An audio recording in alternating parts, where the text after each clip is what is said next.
On ne se salue pas le jour de Tisha B'Av. Alors, je vous dis simplement bienvenue et j'espère que notre enseignement d'aujourd'hui va nous enrichir au maximum et surtout va nous donner l'envie de faire encore plus, encore mieux et nous-mêmes, sans attendre des autres, ce qu'il faut faire pour faire avancer cette construction qui est déjà au-dessus de notre tête en train de se préparer mais qui ne descend toujours pas et nous on veut qu'elle descende au plus vite. Faisons un retour et essayons de comprendre quelle était l'atmosphère à l'époque du deuxième temple. Il y a 2000 ans, un tout petit peu moins que 2000 ans. Comment vivaient les Juifs du point de vue spirituel? Je vous lis, ou je traduis directement ce qu'écrit le maître du Rav Kook, c'est-à-dire celui qu'on appelait le Netziv, Rabbi Naftali Tzvi Yehuda Berlin. Voici ses propos. À l'époque du deuxième temple, les gens étaient des hommes justes, des hommes pieux. Ils s'investissaient dans la Torah. Comment le temple a-t-il pu être détruit?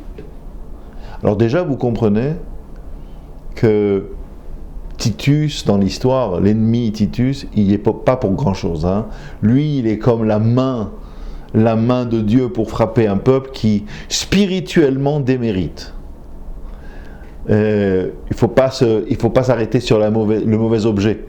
Le vrai ennemi ici, quand on parle de Titus, c'est le petit, c'est pas lui, c'est nous. C'est à nous qu'il faut ici parler, c'est nous qui devons réfléchir. Comment se fait-il qu'il ait été détruit? Eh bien, le Rav dit, parce qu'ils n'étaient pas droits dans leur rapport au prochain. Il y avait entre eux une énorme dimension de haine pour rien. Qu'est-ce que cela veut dire? Il explique. Il dit dans leur cœur, il y avait en permanence des soupçons vis-à-vis de ceux qui ne vivaient pas ou qui ne pensaient pas comme eux, qui ne vivaient pas leur rapport à Dieu, leur crainte de Dieu de la même façon.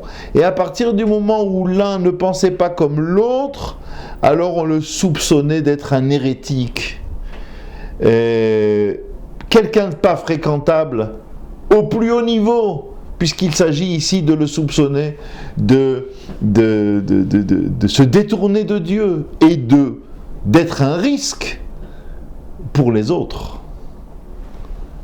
Et ils en sont arrivés par là, à cause de cela, au meurtre. Tout cela parce qu'au fond d'eux, ils étaient mauvais. Au point que Dieu a décidé que là, ils ne pouvaient plus mériter, ils ne méritaient plus le temple de Jérusalem. Et là, le Rav, vous savez, c'est un des plus grands maîtres en Europe, dans les années 1850, qui écrit. Il était extrêmement respecté, et il a cette phrase, « Car Dieu est droit, et il ne supporte pas des justes comme ceux-là. » Des justes, des tzadikim, oui, mais par rapport à Dieu. Mais qui a dit qu'on pouvait se limiter à être juste, étudier la Torah, pratiquer les mitzvot, tant qu'il s'agit du rapport à Dieu? Mais le rapport au prochain, c'est autre chose. Le rapport au prochain, si il n'est pas comme moi, alors il y a un problème, il y a des doutes, allez savoir. Le Rav dit, des justes comme ça, Dieu ne les supporte pas. mais ils doivent marcher droit aussi dans leur rapport au prochain. Et ne pas justifier leurs méfaits en disant « mais c'est pour le nom de Dieu ». Vous savez combien de mal on peut faire en prétextant le nom de Dieu, la Torah, les mitzvot. Je voudrais vous raconter une anecdote, toute simple, mais qui va vous faire aussi réfléchir, même si elle nous fera aussi sourire. On est quelques heures avant l'entrée de Kippour, et tout le monde est dans la pression de rien oublier, de se préparer comme il faut. Et il y a un élève, il est prêt, il est habillé tout en blanc, et il a décidé d'aller frapper à la porte du bureau du Rav. Il n'ose pas rentrer, il n'ose pas frapper, et puis finalement il se décide, il rentre. Et le Rav lui dit « Oui, que veux-tu » Il lui dit « Rav, je voudrais un conseil. Est-ce que tu peux me donner encore quelque chose, un conseil, pour être méritant le jour de Kippour? Que ma prière ne parte pas comme cela, qu'elle ne sorte pas de ma bouche comme cela, mais qu'elle porte ses fruits devant Dieu. » Alors vous imaginez, l'élève attend une réponse haute, spirituelle, puisqu'il s'agit de la prière qu'il va adresser à Dieu. Et le Rebbe lui dit, dans quelques minutes, tu vas mettre ton talit pour l'entrée de Kippour. Quand tu mets ton talit, fais attention de ne pas faire mal aux yeux de quelqu'un avec les tzitzit. Réfléchissez. Combien de fois vous avez vu ou vous avez reçu dans l'œil le tzitzit du voisin? Moi, ça m'est arrivé. Pour vous dire que cette image-là signifie que, oui, c'est négligeable, mais ça signifie quand même qu'un instant, mon voisin a oublié que je pouvais être à côté de lui ou derrière lui. Et que pour faire sa mitzvah, il a pris toutes ses aises, et il a pris son talit, et il a envoyé les tzitzit derrière lui. Ou là, peut-être il y a quelqu'un derrière. Tu peux lui faire très mal. Cette image-là, de se soucier de faire bien, de mener à bien son rapport à Dieu, et au nom de cela, ne pas s'inquiéter de savoir si je ne vais pas faire souffrir, faire mal, éclabousser mon prochain, c'est de cela que parle le Rav de Volojine, de Netziv, qui nous dit, attention, des justes qui ne se préoccupent que d'être justes face à Dieu, ça mène à la destruction du temple. Comprenez que ce message-là, si j'insiste autant, c'est pour qu'il soit clair que si on voit aujourd'hui encore des attitudes comme celle-là, alors il faut s'inquiéter, alors il faut faire quelque chose. Il faut chercher ici le moyen de se rapprocher de tous. C'est à ce prix-là, et c'est un prix douloureux, dans le sens où c'est tellement simple d'être copain avec ceux qui nous ressemblent. Mais ce n'est pas de ça qu'il s'agit. Le travail à faire ici, il n'est justement pas là. Il est d'aller voir, d'aller chercher celui qui est loin, celui qui ne sait pas, celui qui n'a même pas entendu parler de Tisha B'Av, je reviens à notre sujet, et qui ne sait pas combien sa parole à lui, sa prière à lui, son pleur à lui peut faire avancer les choses. Il ne le sait pas. Vous savez, le Ramchal, Rabbi Moshe Chaim Luzzatto, dans son livre le Mesilat Yesharim, la voix des justes, dit que souvent les juifs, quand on leur dit, tu sais, il faut prier pour, par exemple, pour la reconstruction du temple, alors il dit, mais qui je suis moi, ma voix, est-ce que tu crois vraiment que ma voix à moi va faire avancer les choses? Et le Rav dit, tu sais, la création du monde est une création qui se présente même dans ses grandes lignes, parce qu'on n'y comprend pas grand-chose, Mais elle se présente de façon très simple. Dieu a créé des arbres, il a créé des animaux, et il a créé un homme. C'est-à-dire un être humain, pour dire que celui qui protège, celui qui sauve un être humain, il a sauvé une humanité entière. Regardez ce que c'est que la force d'un être humain. Ta prière, tu n'as pas idée de l'impact qu'elle peut avoir sur cette avancée-là. Ah oui, mais ça fait 2000 ans que même les plus grandes tzadikim prient, on n'a toujours pas. Ça, c'est autre chose. Moi, j'ai ma part dans la prière. Dans la demande à Dieu de faire avancer, c'est ce qu'on me demande. Ah, Dieu n'a pas encore répondu à ma demande. Premièrement, tu ne sais pas si elle avance ou pas.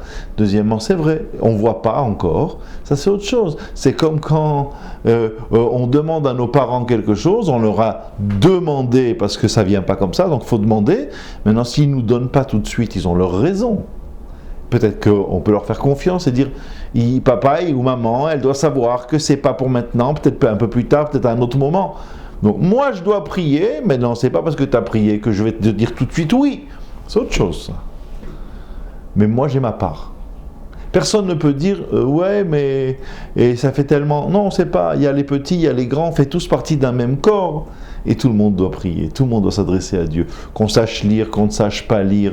Demander tout simplement à Dieu la construction du troisième temple et pleurer pour cela.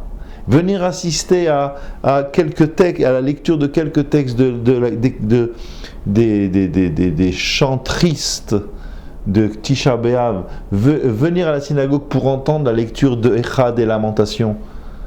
Ça peut éveiller plein de choses en nous. On ne comprend pas l'hébreu, on va là ensuite prendre un moment, c'est une journée où on a du temps, pour lire les textes qu'il y a à faire à ces jours-là. Alors prenez la traduction de Echa, vous allez voir. Vous allez voir de quoi on parle. Le Rav insiste donc pour nous dire la seule solution, c'est de trouver le tikkun, la réparation à cette maladie qui nous habite tous, ou qui habite tous les êtres humains peut-être, qui est la jalousie, qui s'appelle jalousie, qui s'appelle l'incapacité à patienter pour voir l'autre aussi progresser. On retrouve ce problème-là aussi dans les couples. On était tous les deux loin de la Torah quand on s'est mariés. Il y en a un des deux qui a rencontré un jour un rave ou une rabbinite ou je ne sais pas qui, et qui l'a fait avancer. Et depuis, elle ne supporte pas que l'autre soit à la traîne. Elle n'a pas eu l'occasion, ou il n'a pas eu l'occasion de rencontrer la bonne personne encore pour la faire avancer ou le faire avancer. Mais imagine-toi à l'instant à l'inverse. Elle a rencontré, toi non, etc. Tu ferais quoi? Tu voudrais bien qu'elle ait la patience. Alors aide-la à avancer, aide-le à avancer. Aide-le à avancer. Et si tu n'es pas capable de l'aider à avancer, alors il y a un problème. Mais le problème, il n'est pas religieux. Les gens qui viennent vous voir et qui vous disent, vous savez, on ne peut pas aujourd'hui, moi je suis religieuse et mon mari ne l'est pas, ou l'inverse, on ne peut pas continuer. Vous savez, excusez-moi la formule, mais c'est du cinéma. Il y a un vrai problème de fond.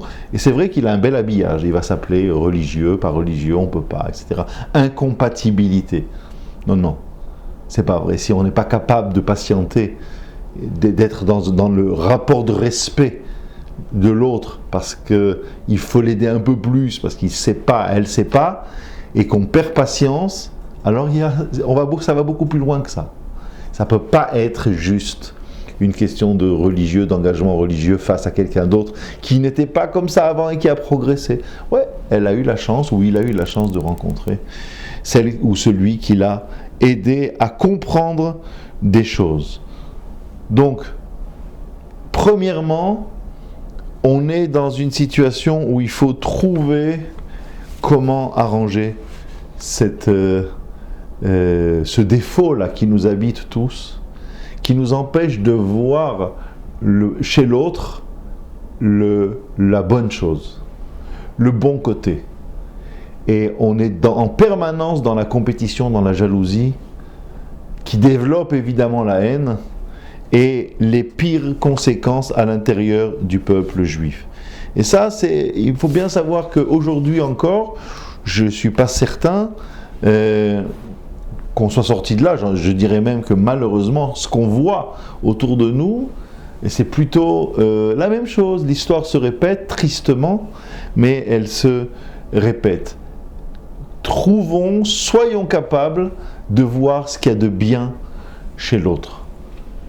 Un jour, j'ai entendu une toute petite anecdote d'un rabbin dans une ville qui était extrêmement attristé de voir combien les gens se faisaient la guerre, qu'il régnait une tension terrible entre les gens. Et un jour, il a décidé de prendre la parole en public et de dire aux gens, chers amis, je vois que la situation dans la communauté est extrêmement mauvaise, alors je vous annonce une décision que j'ai prise. S'il se présente malheureusement dans la communauté une personne qui vient à décéder, alors je refuse de l'enterrer si on n'est pas capable de dire sur elle quelque chose de bien. Et les gens sont embêtés. Comment on va faire? Il dit, je ne changerai pas d'avis. Vous devez apprendre à dire quelque chose de bien sur l'autre. Et voilà que celui qu'on pouvait appeler le renégat du village vient à mourir.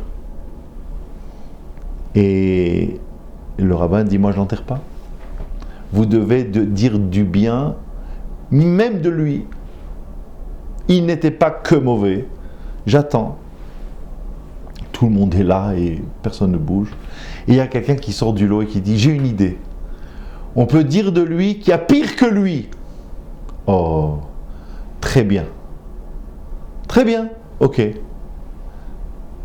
Quelques mois après, vient à décéder celui dont on disait qu'il était pire que lui. Mais là, on ne peut pas dire, il y a encore pire, on ne peut pas, il faut trouver autre chose. Et on ne sait pas quoi dire. Celui-là, alors là, vraiment, on ne voit pas ce qu'on peut dire. Et il y a quelqu'un qui sort du lot et qui dit, moi j'ai une idée. Grâce à lui, on a pu enterrer l'autre. Ah, bravo. C'est quoi le message? Le message, c'est que même quand il n'y a rien à dire, il y a encore quelque chose à dire. Pourquoi? Parce qu'on n'est pas dans une recherche d'arguments faux, pourvu qu'on dise quelque chose. On est dans un état d'esprit. Un état d'esprit qui est au-delà de l'obscurité, savoir trouver le point de lumière, savoir trouver la Nekuda Tova, comme dirait Rabbi Nachman, la Nekuda Tova, le bon point, le point fort qui est tellement nécessaire à cette personne-là dans sa vie et qu'on a su nous déceler, parce que peut-être que par là, au-delà de ce qu'il a pu faire par ailleurs de mauvais, et qu'on ne peut pas juger, il y a eu quelque chose de positif.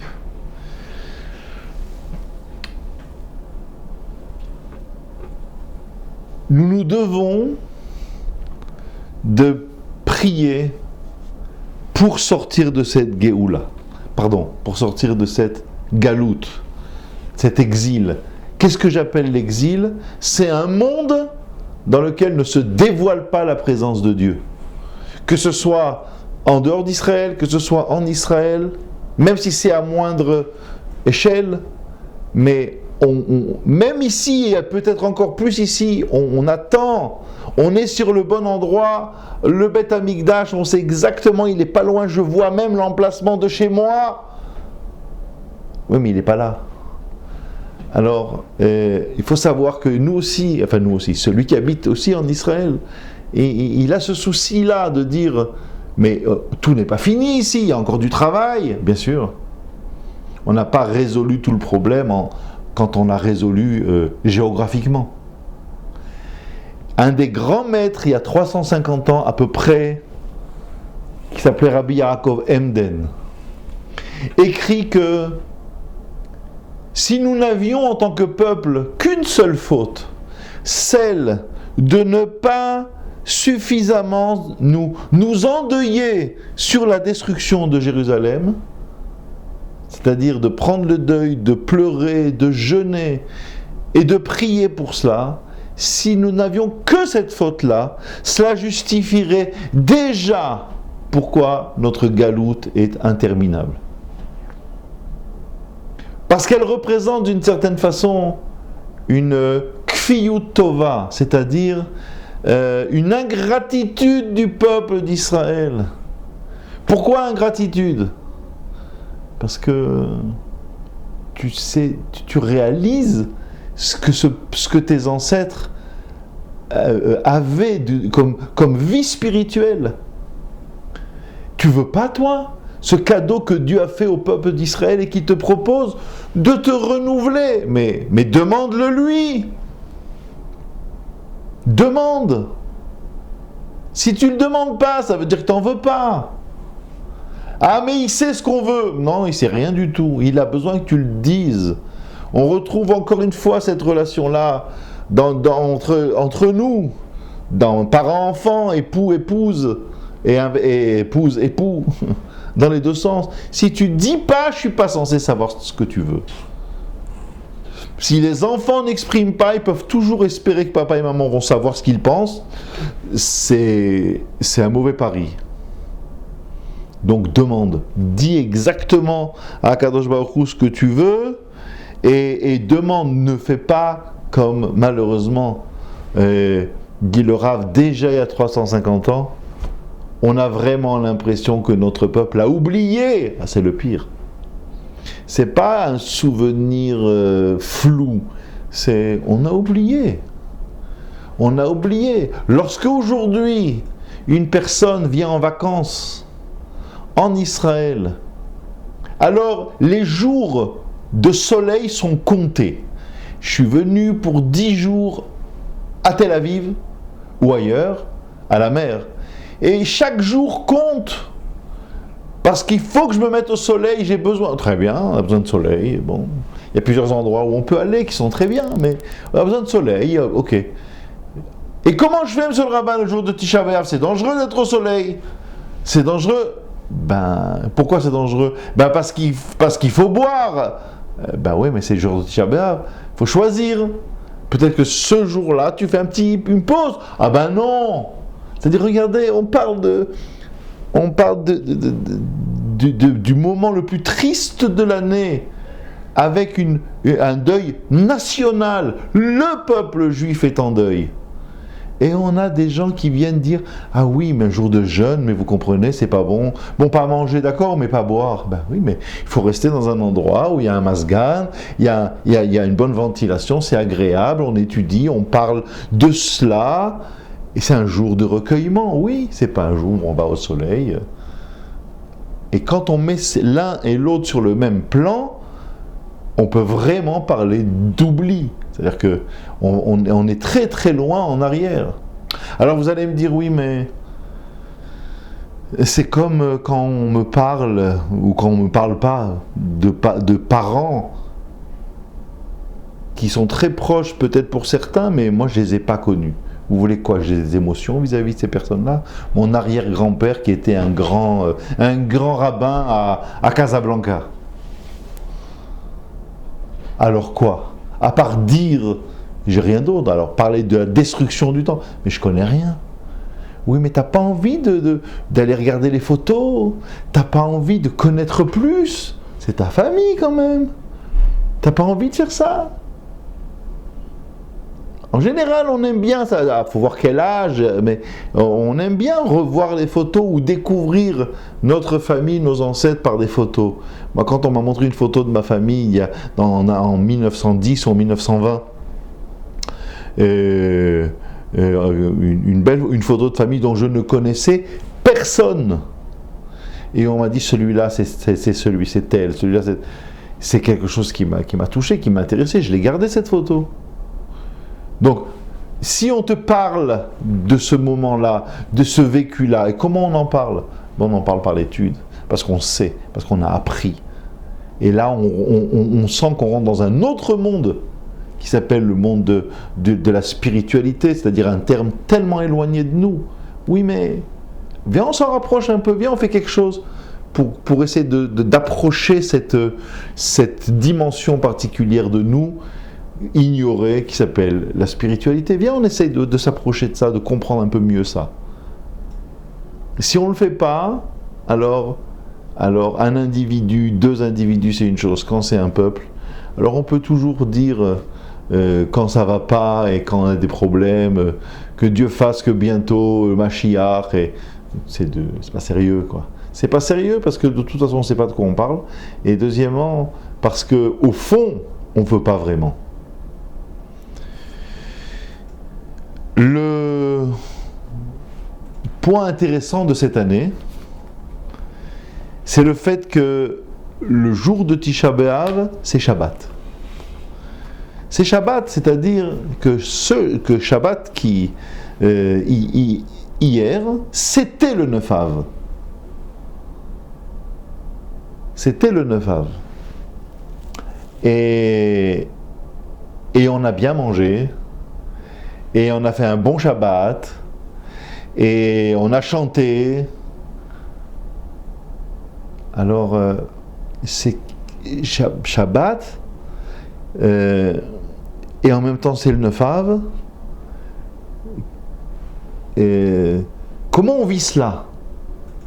Alors, du point de vue de la halakha, on le vit, de la loi, on le vit comme lo alenu, lo alechem, comme un deuil personnel.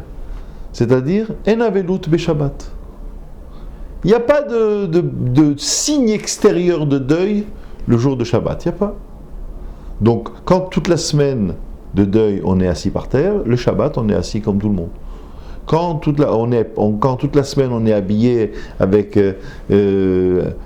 sans chaussures de cuir et on a des vêtements déchirés, etc., Shabbat, on est habillé normalement, comme un Shabbat normal qui n'est pas un Shabbat de deuil.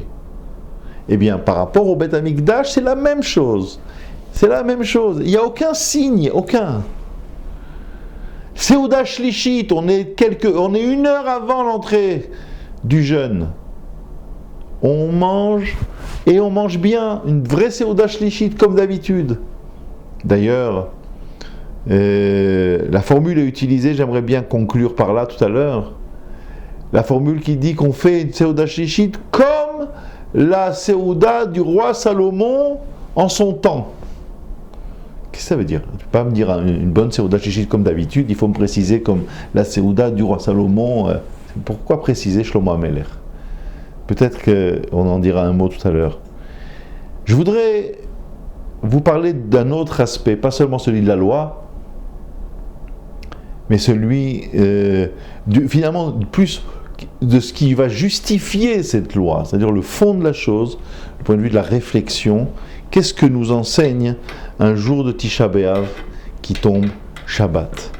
Et quelle influence cela peut avoir sur le dimanche, c'est-à-dire le jour de jeûne, qui est donc décalé au 10 Av. Il faut savoir qu'il y a une discussion entre Rabbi Yehuda, c'est-à-dire, c'est Rabbi Yehuda Anassi, qui discute avec ses collègues dans le traité talmudique de Megillah. Et la discussion porte sur le sujet suivant: qu'est-ce qu'on fait lorsque le jour de Tisha B'Av est décalé au dimanche?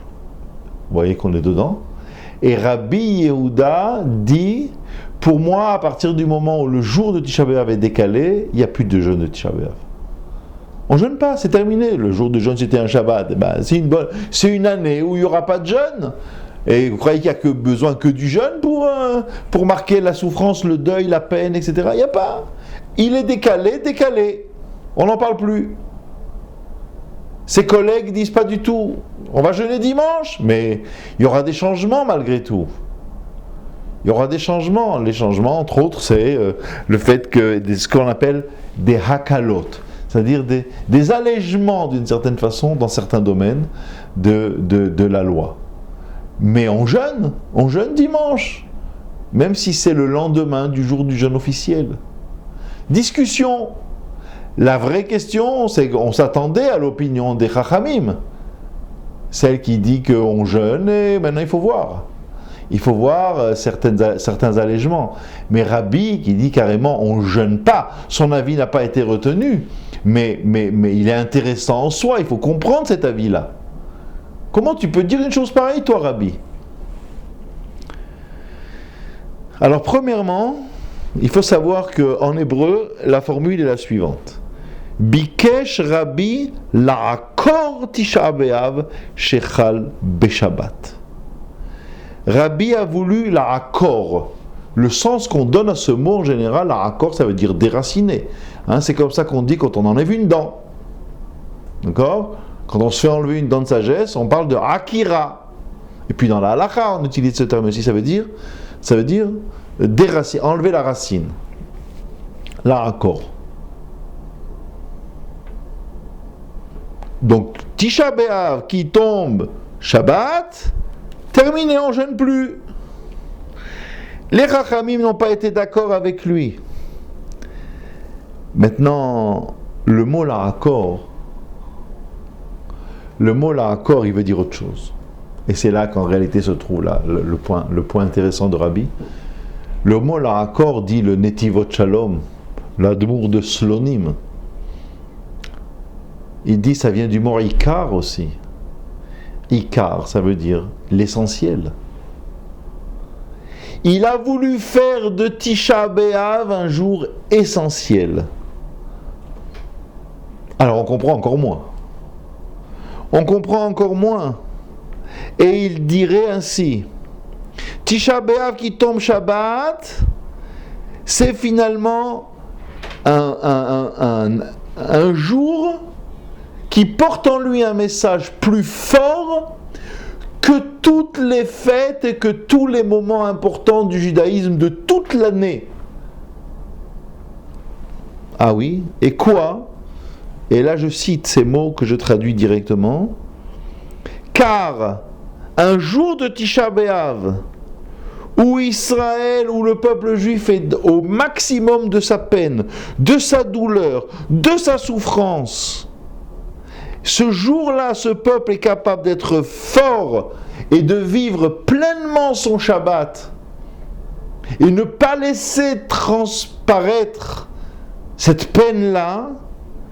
C'est un jour qui apporte à Akadosh Baruch Hu, au Créateur, un très grand réconfort et qui le rassure sur ses enfants.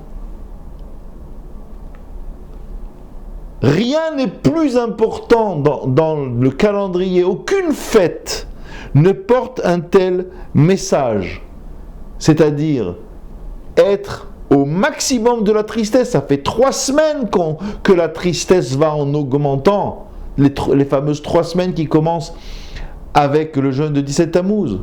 Ça fait 3 semaines, on est au maximum, et ce jour-là, on me dit « Ah, mais c'est pas un jour triste, tu dois dépasser cela, tu dois dépasser cette peine-là, c'est Shabbat aujourd'hui. » Si je suis capable de vivre un jour aussi douloureux pour moi, pleinement dans le bonheur, parce que c'est un grand jour, faire sortir la lumière de cette obscurité qui m'habite, parce que je suis certain que c'est Akadosh Baruch Hu qui gère, et que de la même façon qu'il m'a mis dans cette situation-là, il va lui-même me faire sortir de là, nous faire sortir de là, et nous amener vers le bonheur définitif. Alors cela fait du jour de Tisha B'Av un très très grand jour, particulièrement quand il tombe Shabbat. C'est fort. L'idée ici est absolument extraordinaire et je pense que tout le monde peut la comprendre à son niveau. Celui qui a vécu une douleur personnelle, un deuil, quand on lui dit c'est Shabbat aujourd'hui, il comprend de quoi on parle. Shabbat, mais quel Shabbat? C'est dur de faire Shabbat. Pas parce qu'on va s'asseoir à table, qu'on va aller prier. Non. C'est dur de vivre le Shabbat dans son authenticité, dans sa grandeur, dans sa joie, quand on est dans le deuil. Oui, mais c'est ça qu'il faut faire. Il faut y arriver, il faut être fort. Parce que la vie est plus importante que tout. Et la confiance en Dieu qu'il y a dans cette vie-là, c'est encore plus fort. fais-le. Et bien, au niveau du peuple d'Israël, le jour de Tisha B'Av représente ce Shabbat-là. Tisha B'Av qui tombe Shabbat représente ce moment-là où, au summum de la tristesse, nous on dit, mais pas aujourd'hui. Pas aujourd'hui. Et parce qu'aujourd'hui, c'est Shabbat d'abord. C'est le jour pour Dieu. Le jour où on a tellement confiance dans le fait que c'est Dieu qui mène le monde et c'est Dieu qui nous fera sortir de cette souffrance.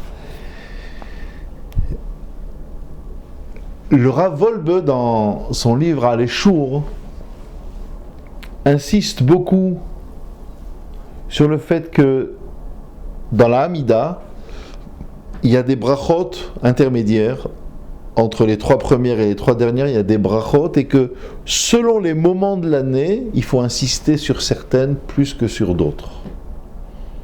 Très important de le savoir. On parle de, par exemple, on arrive au mois d'Elul et de Tishri, alors on va insister plus sur le Selach lanu, pardonne-nous, ou bien Hashivenu avinu le Toratecha, ramène-nous à ta Torah, parce que ce sont ces moments-là qui sont privilégiés pour des demandes liées au pardon et au retour à la Torah. Eh bien, pendant les 3 semaines, il y a aussi ces textes-là de la Hamida. Le premier texte, c'est Vetechezena enenu tishkon betor Yerushalayim ha'ircha. Pardon, on demande à Dieu de venir résider dans sa ville, Jérusalem. Il faut lui demander de tout son cœur. Et tzemach David avdecha, le rejeton de David, fais-le pousser, ce tzemach,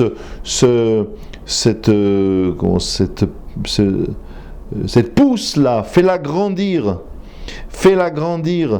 pour qu'apparaisse enfin le Mashiach, et vetechezena enenu beshuvcha, que nos yeux aient le mérite de voir ton retour à Yerushalayim.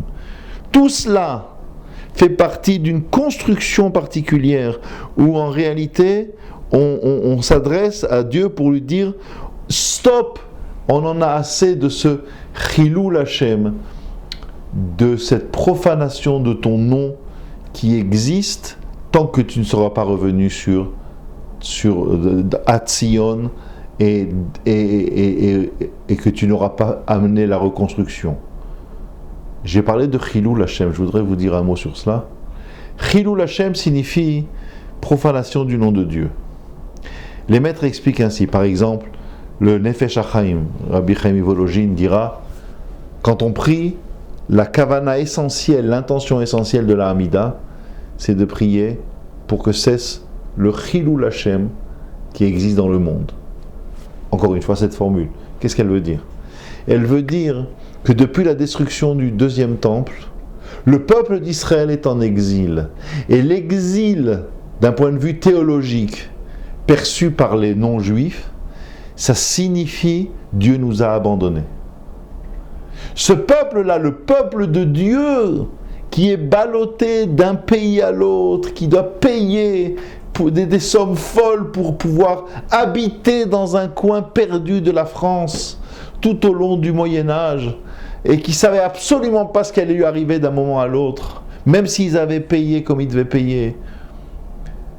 Tout ça pourquoi? Parce que les nations pensent que si ce peuple est en exil, ça veut dire que Dieu les a abandonnés.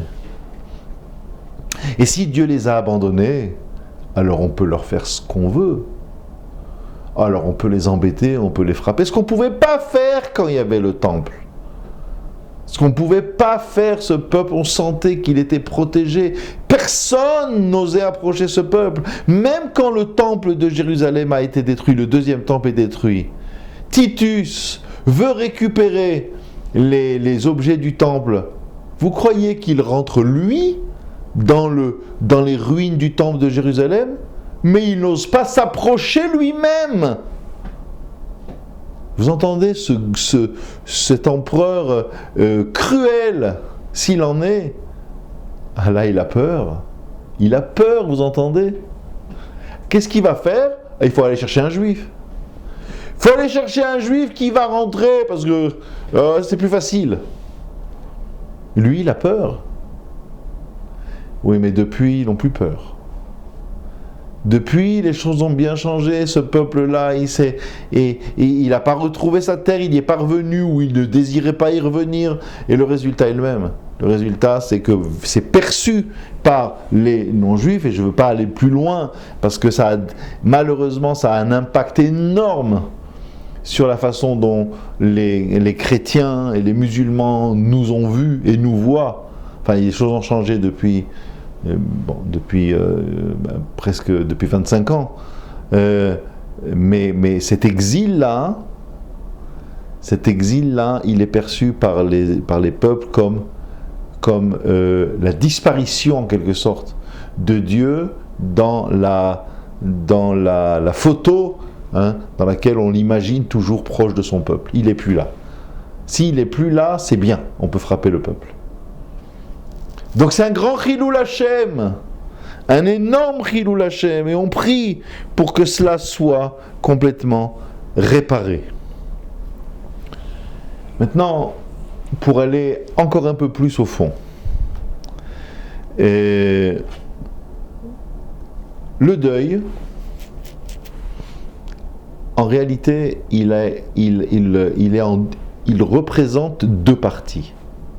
Le deuil, c'est par rapport au passé et par rapport au futur. Le Admour de Slonim nous dit, c'est très important, quand on pense au deuil, on pense à ce qu'on avait et qu'on n'a plus, que ce soit un être cher ou que ce soit le Beth Amikdash.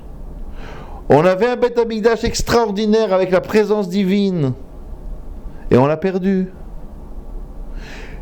Et là, le Rav dit quelque chose d'incroyable. Il dit, tout ce qui arrive aux Juifs, il doit arriver à dire que c'est Dieu qui décide.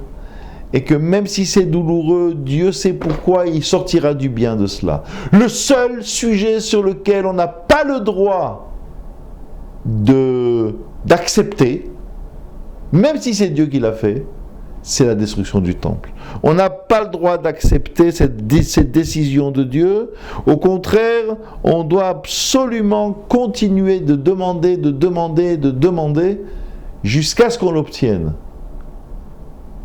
Intéressant comme idée. On doit tout accepter de ce que Dieu fait, mais ça on ne doit pas accepter. Alors on prie. Première étape, donc, comme je vous disais, c'est celle-là. C'est prier pour... le deuil, c'est le passé. Mais le deuil, c'est aussi par rapport au futur, c'est-à-dire prier pour la reconstruction. Ça s'appelle Tzipia Le'atid, l'attente par rapport au futur, c'est-à-dire un languissement qui fait que, à force de répéter et de pleurer, alors on aura la chance de voir cette construction refaite. Quand le juif est appelé et rappelé à Dieu, la première question qu'on lui pose, c'est Tzipita la Yeshua. Tzipita la Yeshua, c'est-à-dire, est-ce que tu l'as attendu vraiment, cette délivrance-là? Mais c'est intéressant, dit le Rav, parce que on lui dit aussi, est-ce que tu t'es comporté comme un juif croyant? Mais s'il est un juif croyant, alors il attend, bien sûr qu'il attend la Yeshua, et inversement. Et là, c'est Maïmonide lui-même qui pose cette question-là et qui dit, apparemment, même si on a un juif Mahamin, on peut quand même encore lui poser la question, est-ce que tu as espéré la Yeshua? Ah, comment ça? Comment ça?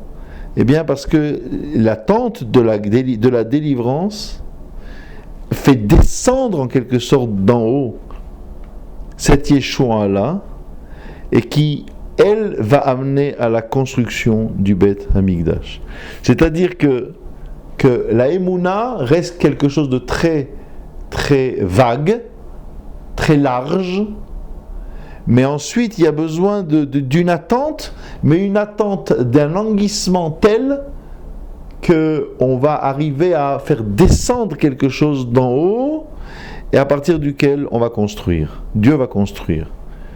Et la deuxième partie, cette fois-ci, c'est véritablement une aveloute, mais une aveloute qui amène à la construction du temple. Alors ça, c'est très très intéressant.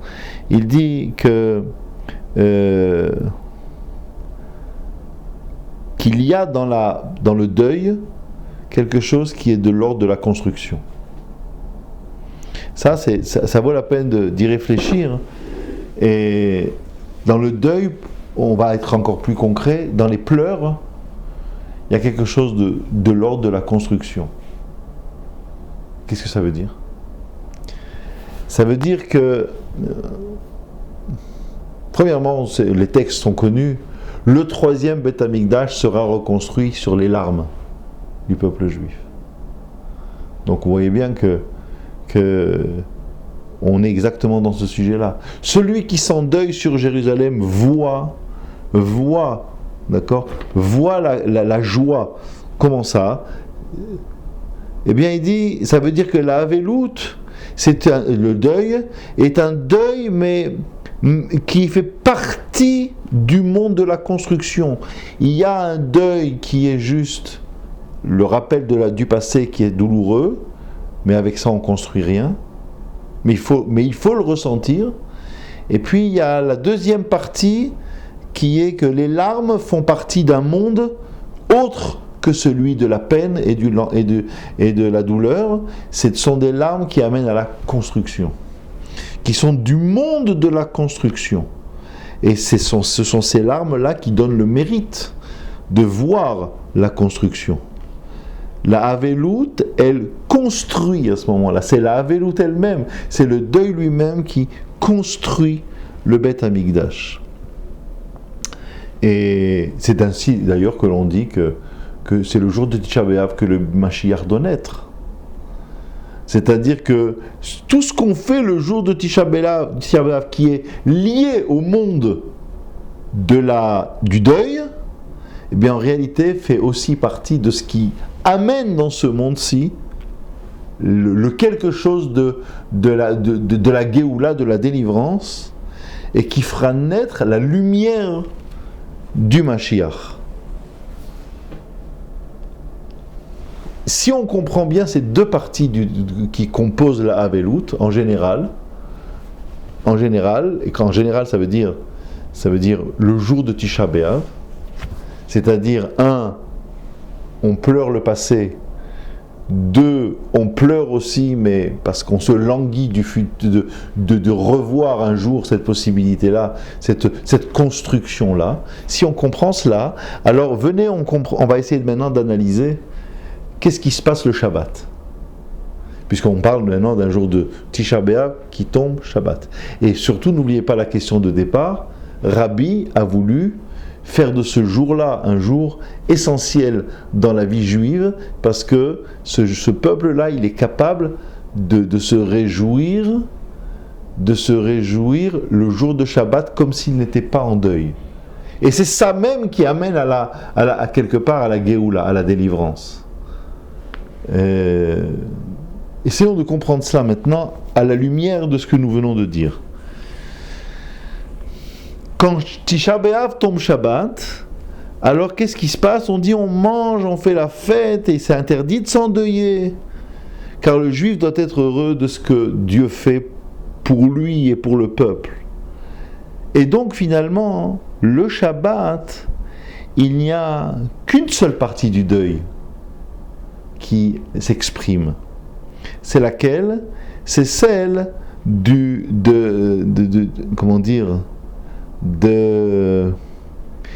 la soif et le languissement de demain. Il n'y a que celle-là. Pourquoi il n'y a que celle-là?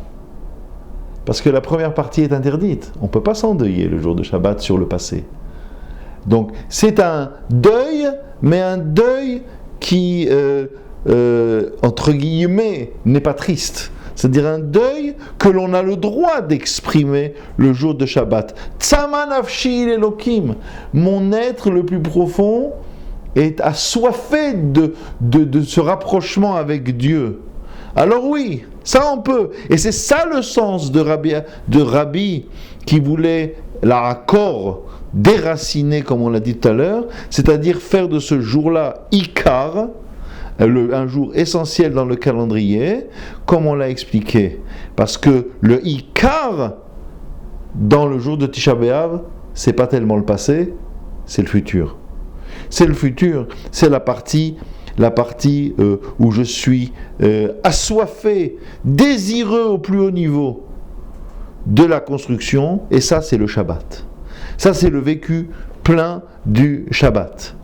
C'est pourquoi le Rabbi dit, si l'essentiel du deuil c'est l'espoir de la construction, que cette notion-là, je l'ai vécue pleinement pendant Shabbat, la partie deuil par rapport au passé est secondaire.